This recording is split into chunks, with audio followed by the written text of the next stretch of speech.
வணக்கம். வீட்டிலேயே சோப்பு பண்றதுனால நமக்கு என்ன பயன் அப்படின்றத பத்தி இந்த வீடியோல பார்க்க போறது இல்ல. சமுதாயத்துக்கு என்ன பயன் அப்படின்றத பத்தி அந்த வீடியோல வந்து பார்க்க போறோம். அதாவது வீட்டுல சோப்பு பண்றதுல 65% தேங்காய் எண்ணெய் தாங்க பயன்படுத்துறோம். அப்படி நம்ம அதிகமா சோப்பு தயாரிக்க அப்ப தேங்காய் எண்ணெய்களோட தேவைகள் அதிகமா இருக்கும். அதனால தென்னை விவசாயிகளோட வாழ்வாதாரம் வந்து ஆட்டோமேட்டிக்காவே வந்து மேம்படும். அது மட்டும் இல்லாம தேங்காய் பருப்புகளை வந்து செக்குல தான் போட்டு நம்ம வந்து ஆட்டுவோம். ஏன்னா நம்ம மிஷின்ல போட்டு எடுக்கிற எண்ணெயை சோப்புக்கு பயன்படுத்துறது இல்லை, செக்கு எண்ணெய் தான் பயன்படுத்துறோம்.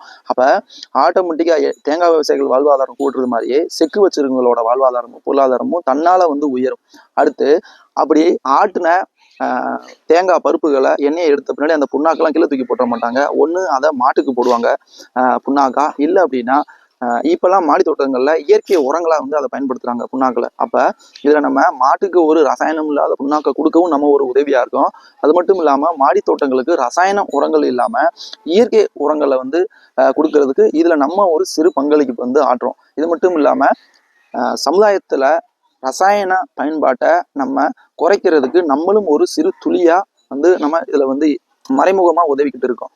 இது மட்டும் இல்லாம கிராமப்புறங்கள்ல, அதாவது எண்ணெய் வாங்குறதும் நம்ம ஊருக்குள்ள, தென்னை விவசாயிகளும் நம்ம ஊருக்குள்ள, செக்கு ஆற்றவங்களும் நம்ம ஊருக்குள்ள அப்படின்ற போது வந்து கிராமப்புற பொருளாதாரத்தை நம்ம மேம்படுத்துறதுக்கு நம்மளும் ஒரு கருவியா வந்து இருக்காங்க.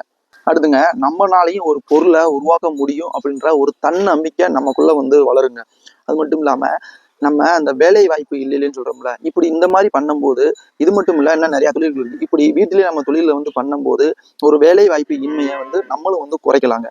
அடுத்து இதனால நம்மளுடைய பாரம்பரிய முறைகள் வந்து பாதுகாக்கப்படும். அதாவது வீட்டிலேயே சோப்பு பண்றது, வீட்டிலேயே வந்து குளியல் பொடி பண்றது, இந்த மாதிரி பண்ணும்போது நம்மளோட பாரம்பரியம் வந்து பாதுகாக்கப்படும். இது மட்டும் இல்லாம நம்மளோட கிரியேட்டிவிட்டி மைண்டுன்னு சொல்லுவாங்க. இப்ப நம்ம சோப்பை நம்ம ஏன் வீட்டுல தயாரிக்கிறோம் அப்படின்னா, இந்த மாதிரி புது புது கிரியேட்டிவிட்டி மைண்டு வளரணும் அப்படின்றதுனாலதான். இல்லைன்னா நம்ம கடையிலே போய் வந்து சோப்புகள் வந்து எண்ணற்ற சோப்புகள் இருக்கு, கலர் ஆகிறது, வெள்ளையாகிறது, இப்படி நிறைய இருக்கு. ஆனா அதெல்லாம் வந்து வாங்கிட்டு வராம நம்ம வீட்லயே வந்து பயன்படுத்தும் போது நமக்கு கிரியேட்டிவிட்டி மைண்ட் வந்து அதிகரிக்குங்க. அடுத்துங்க, இந்த மாதிரி நம்ம கைகளால சோப்புகளை நம்மளே பண்ணி நம்ம உடம்புல போட்டு பயன்படுத்தும் போது நமக்கு மன அழுத்தம் வந்து குறையுங்க.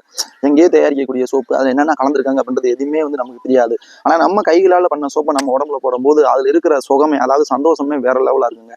சுய தொழில உருவாக்கலாம், இல்லைன்னா பார்ட் டைம் ஜாப்பா கூட இந்த மாதிரி இதுல வந்து பண்ணலாம். இப்படி நிறைய மன அழுத்தங்களை வந்து நமக்கு வந்து குறைக்கும். இது மட்டும் இல்லாம நேரங்களை சரியான முறையில வந்து செலவு பண்ணலாங்க. அதாவது இப்ப நீங்க வீட்டுல ஒரு அம்மாவா இருக்கீங்க, இல்லைன்னா அப்பாவா இருக்கீங்க, நீங்க வந்து சோப்புகள் இல்லை உங்களுக்கு தெரிஞ்ச சுய தொழில், அதாவது சுயமா பொருளை தயாரிக்கும் போது அதை உங்க பிள்ளைகள்லாம் பார்த்துட்டு, அதாவது சோசியல் மீடியால டிவி மொபைல் இப்படின்னு செலவழிக்காம உங்க கூட வந்து அந்த தொழில வந்து ஈடுபடுவாங்க. அப்ப அவங்களும் நேரங்களை விரயமா செலவு பண்ணாம ஒரு சரியான முறையில புரோஜனமா வந்து செலவு பண்ணுவாங்க.